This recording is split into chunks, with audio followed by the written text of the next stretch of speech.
It came at a time where I felt like maybe I'd reached the end of what I could achieve on my own. So I kind of feel reinvigorated by it, and I'm just really happy that I was able to have this opportunity. Hi KLAT, I'm Lloyd, and this is my Get to Know Me with KLAT.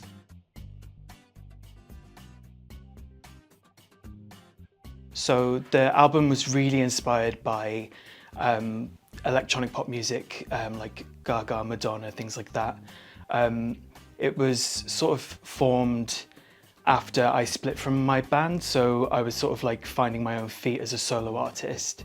I was really inspired by sort of the seeking of joy, which I was struggling to find at that time, so I was just trying to write about it constantly.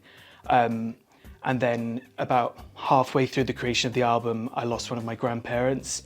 So it sort of became this sort of weird middle ground of seeking joy, but also trying to explore those feelings of grief, and just all of the kind of things that make me who I am. And yeah, it was just a sort of weird melting pot of my experiences.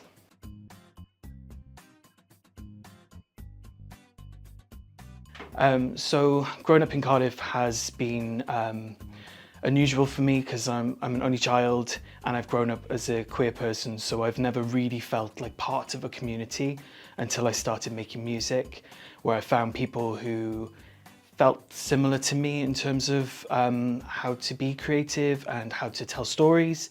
And so finding those people in Cardiff and working with them on music has really crafted how I approach things now.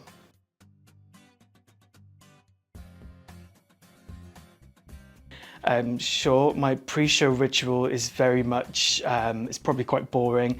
It's loads of nerves about like 2 seconds before I go on stage, so I try and do my vocal warm-up.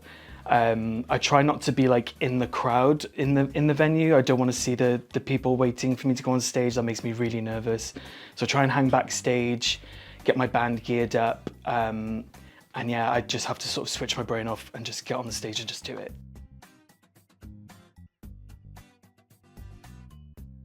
Don't really eat many Welsh dishes, and I know I can't say Welsh cakes, so maybe faggots and peas, just because of the irony of the name.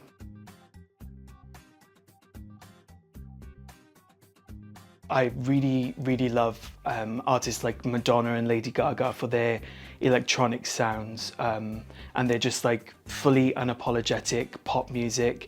I listen to lots of like Rihanna, Beyonce, Ali X is a huge one that's influencing me right now.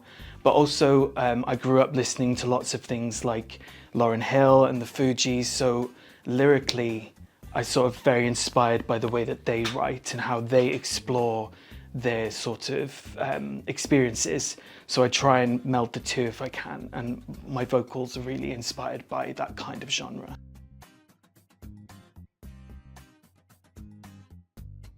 So I grew up listening to things like Lauryn Hill and the Fugees, like I said, and growing up with that music really taught me how to control my voice in a way that singing generic pop songs does not.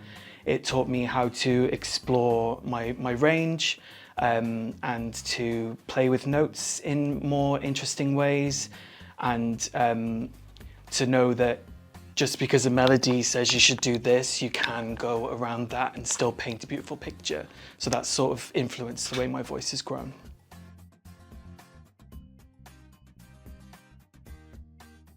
So I think it's quite a closed off industry sometimes. I can feel very much like I'm on the outside looking in, and I think that's reflected in a lot of my work.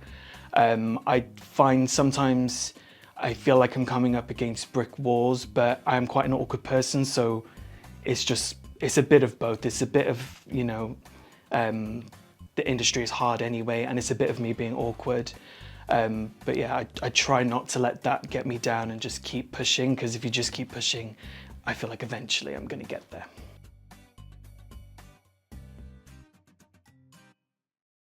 I think I would really love to work with, obviously Lady Gaga would be my number one, but there are so many vocalists that I would love to write with. One of my favourite singers and writers is Jasmine Sullivan, and our music does not go together whatsoever, but I would just love to be in the room and see what we would make.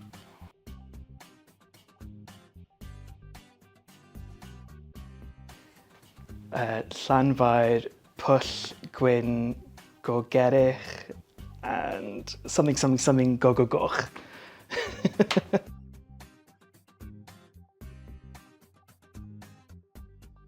So I've just started working on new stuff, and for the first time in my career I've been producing it myself from the demo stage, which is not something that I've done before.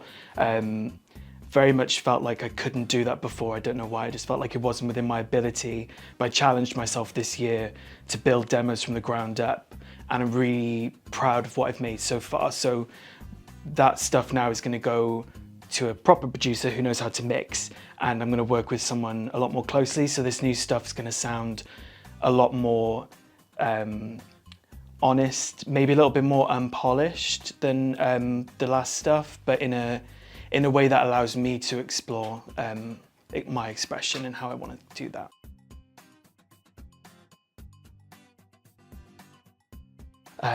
To be honest, I don't see myself doing anything other than music. It's always been my passion, but I love the creative industry, so I think I'd just be doing anything within the creative industry, maybe writing scripts, filming something, movies, TV, I don't know. I love creating stuff, whether that's music or visual. So I feel like whatever I would be doing, it would be within that sphere.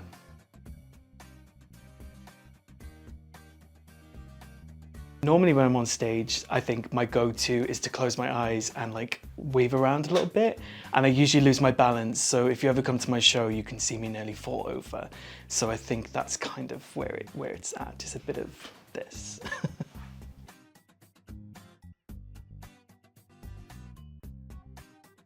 It means a lot to me, really, because the scene can often feel quite uninviting, and I sometimes feel like I'm unable to get into it. So to be invited into that space and to meet new people and get to work with new people on creating new art is really special.